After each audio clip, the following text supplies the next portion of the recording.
प्रकार आप सत्संग में आते हो, पुराने भक्तों को देख करके आप उन जैसा ही अपना व्यवहार करते हो, उन्हीं की तरह बैठना, उठना, आहार व्यवहार करना, तो ये सब आप यहाँ सत्संग से सीखते हो। इसलिए सत्संग में आना बहुत आवश्यक है, अति आवश्यक है। कबीर साहब तो कहते हैं,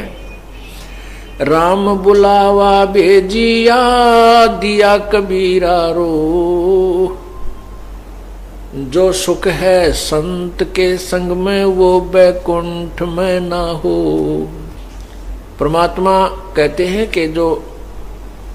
जिनको भगवान की महिमा का और संत की महिमा का ज्ञान हो गया, तो वो इस प्रकार का उनका भाव बन जाता है,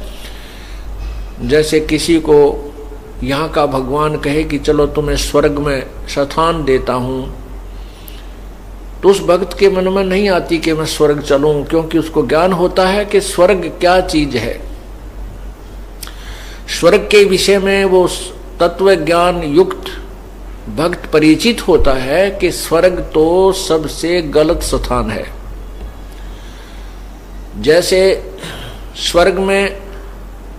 जाने वाला व्यक्ति अपने पुण्यों का धनी होता है, साहूकार होता है, सेठ होता है, उसके पास पुण्य नाम की कमाई बहुत होती है और उसको स्वर्ग में रखा जाता है। स्वर्ग में हर सुविधा है, वहाँ काम कोई नहीं है, एक कॉमन स्वर्ग में, तो वहाँ हर सुविधा है। जैसे होटल में चले जाते हैं, रेस्टोरेंट के अंदर कोई साहूकार सेठ व्यक्ति चला जाता है, तो वहाँ पर वो रुकता है रात्रि में या 1-2 दिन रुकता है, तो वो जो चाहे जो इच्छा करता है वहाँ खाने पीने को मिलता है, हर सुविधा होती है। और जितना बड़ा सेठ होता है वो अच्छे बड़े रेस्टोरेंट में पहुँच जाता है कि उसके पास घना धन है। तो वहाँ क्या होता है कि पैसा उस धनी की जेब से खर्च होता है, वो कुछ भी खाओ पियो, वहाँ काम के हाथ भी ना लगाओ, बैल बजाते ही वहाँ के नौकर सर्वेंट आ जाते हैं, जो इच्छा होती है उनको कह दीजिए आपके पास, वो लाकर रख देते हैं। लेकिन वो पैसा आपका ही आपकी गांठ से खर्च हो रहा है और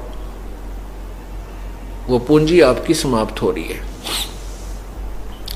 स्वर्ग इतना ही है, जैसे साहूकार लोग गर्मियों के दिनों में शिमला वगैरह चले जाते हैं, कुल्लू मनाली को पहुंच जाते हैं, वहाँ 20 दिन महीना रुकने की व्यवस्था कर ले जाते